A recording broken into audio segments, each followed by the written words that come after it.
Matapos ang introduksyon sa 4 na death row inmates na makakaharap ng ating mga bida, ngayon na i-review na natin ang chapter 38 ng Sakamoto Days ay masasaksiyan na natin ang kakaiba talagang kakayahan ng mga death row inmates na yan, pati na ang pagkilos ng order na kung saan ay ipapamalas dito mga kaibigan ang lakas ng isang legendary order member. Yan at marami pang ibang ating matutunghayan sa chapter na ito. Kaya naman, this is Mr. Armiken at huwag na natin patagalin pa. Let's go! Sakamoto-kun?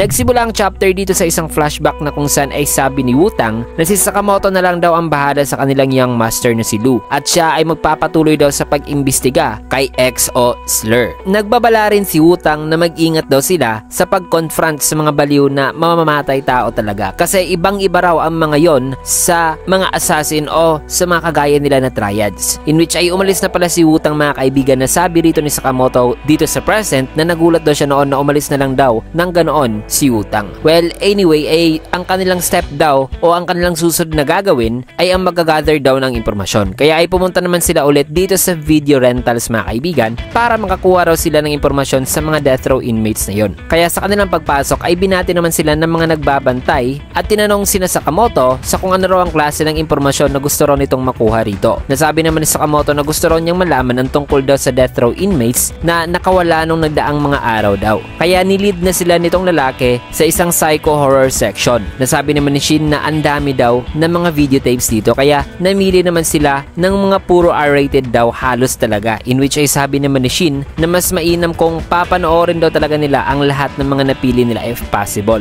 Nasabi naman ni Luna, pwede ko bang ipikit ang mga mata ko kung nakakatakot talaga ang mga scenes dito sa palabas. Maya-maya pa'y nagbayad na nga sina Sakamoto mga kaibigan. Matapos sa eksenang yan ay sa isang assassin agency may kita ang mga pinagpapatay na tao habang itong isa ay nagmamakaawa naman na bakit siya raw ang tinatarget dito, na sino ba raw itong pumatay sa mga kasamahan nito. Nasabi naman ni Dump na ang may gawa pala sa lahat ng yan na wikang natakot ka talaga, kaya mahigpit niyang niyakap ang takot na lalaki na sabing napaka-adorable daw nito. Sabay tinapos niya ang kanyang mga salita na sabing mahal kita, in which ay dito na niya pinatay ang lalaki na kung saan ay lumabas sa katawan ni Dump mga kaibigan ang mga matutulis na bagay na sumaksak sa katawan ng lalaki. At nang nawala na ito ng buhay ay sabi naman ni Dump na ganito ka ba talaga kapangit na kanina lang ay parang ang cute daw nitong tignan. Well, as usual ay ang mga tao raw ay nagiging cute daw talaga the moment na nakaramdam na raw ito ng labis na pagkatakot bago raw ito mamatay. At sa tuwing nakikita niya raw ang mga ganyang expression ng mga taong yan ay na-excite daw talaga siya ng husto, na in the end ay napapatay daw tuloy niya ang tao, na napaka-impulsive daw talaga niya. At ayon dito mga kaibigan na 3 tao na raw sa list ang napatay ni Dump. Kasunod niyan ay dito naman sa isang apartment, may kita ang lalaki na naghahanda na para sa kanyang assassination assignment para bukas. Nang maya-maya pa'y may tinutukan naman siya ng barel, sabay tanong niya na sino ka? Subalit sa isang iglap ay bigla namang naputol ang kanyang barel, kasunod niyan ay ang kanyang buong katawan na talaga ang nagkapira-piraso. At ang nakapasok pala sa apartment na yan ay si Apart mga kaibigan na sabing excuse me, kailangan po kitang i-disassemble. At nakaramdam naman siya ng relief mga kaibigan nang nagkapira-piraso na ang lalaki na sabing magkakaroon na raw ng silbi itong lalaki sa kanya ngayon. After all ay ang mas importante raw ay ang nasa loob daw talaga ng isang tao. Sabay pina-inline naman niya mga kaibigan ang mga parte ng katawan nitong lalaki at tinignan-tignan niya rin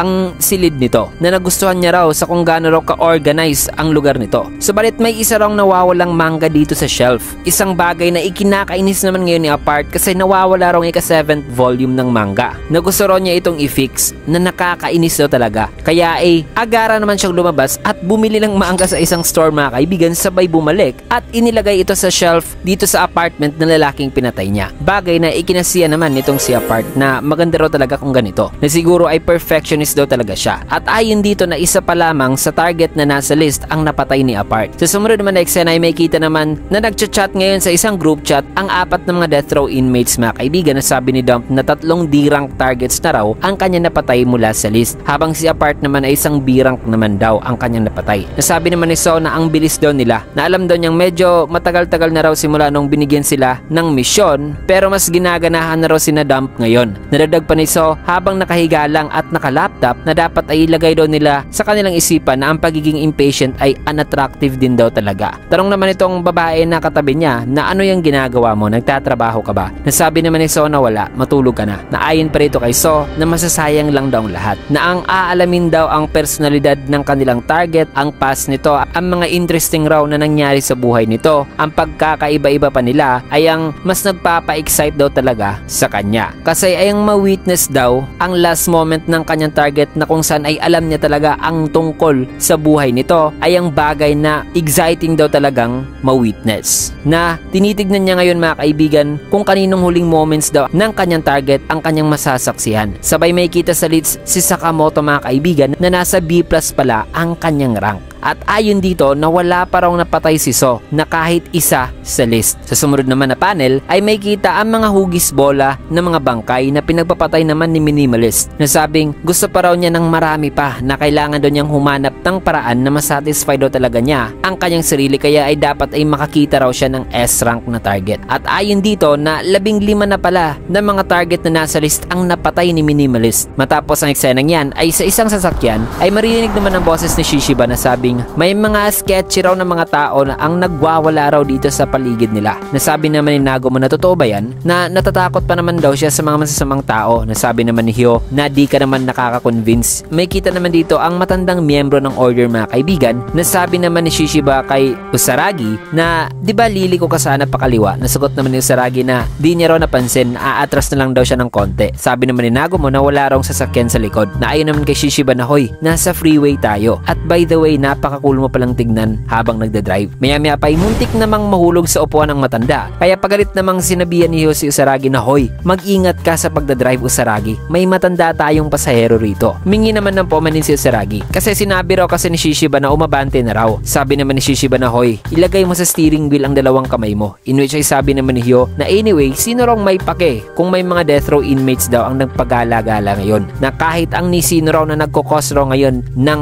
abala dito sa kanilang kuta ay mamamatay daw talaga. Pangiting sabi naman ni Nagumo na ang linyang sinabi raw ni Hyo ay ang mga linya raw ng karakter na una raw namatay sa isang palabas na napanood niya kahapon. Na napanood rin ba raw ito ni Hyo? Kaya sinabihan naman ni Shishiba si Nagumo na wag daw i-provoke si Hyo. Natanong naman ni Nagumo na ha, ano bang ginawa ko? Sinabihan naman ni Shishiba si Usaragi na mag-signal light na raw. Nasabi naman ni Usaragi na oo, yan na nga raw ang kanyang gagawin. Dadag pang sabi ni Shishiba na bagamat mga baliw raw ang mga mamatay tao o ang mga apat na yon, pero mga amateur pa rin daw ang mga to. Na ano ba raw ang iniisip ngayon ni Slur na ang siyang nag-hire sa apat na death row inmates na di niya raw nagigets ito. Nasabi naman ni Usaragi na well, kulang daw si Slur sa ethics at konsensya kaya wala raw silang nilalagay na break sa ngalan daw ng pagpatay. Kaya yan daw ang nagpapa-surprisingly challenging daw kina Slur na sabi naman ni Shishiba na ikaw rin naman na wala ka ring preno pagdating sa pagpatay. Nasagot naman ni Usaragi na may preno naman daw siya. Maya-maya pa dumaan naman ang isang langaw dito sa harapan ng matanda mga kaibigan. Kaya agaran naman na alarma ang lahat at pinagpawisan na ng gusto na sabi naman ni Shishiba kay Usaragi na ibaba mo ang ulo mo. Maya-maya pa binunot na ng matandang to ang kanyang katana at in-slice ang langaw mga kaibigan na siyang naging dahilan sa kung bakit nahiwa talaga completely ang ibabaw na parte ng kanilang sasakyan. Kumbaga ay nahati talaga ito mga kaibigan at bakas sa mga mukha ni Hyo, Nagumo at Shishiba ang pagkagulat habang si Usaragi naman ay focus lang ngayon mga kaibigan sa pagmamaneho. May kita naman na natanggal na ang ibabaw na parte ng kanilang sasakyan na sabi naman ni Nagumo na may mamamatay tao din daw dito sa kanila na wala rin daw preno. Nasabi naman ni Shishiba na mas malala pa raw dyan na parang naka full speed daw ito palagi. May kita naman ang dalawang pose na nahiwa rin pala mga kaibigan nitong matandang order member na ang pangalan pala ay si Takamura na ngayon ibinalik na ang kanyang katana sa kanyang scabbard na sabi naman ni Nagumo na well anyway in which ay dagdag naman ni Hyo na kung may apat daw silang kalaban ay naman kay Shishiba na less than one target daw pala ang kanilang makakaharap. Niyaya naman ni Usaragi si Shishiba na kumain daw muna sila ng pork cutlets para pampaswerte raw. Nasagot naman ni Shishiba na yan ka na naman sa mga pamahiin mo. Matapos ang eksenang yan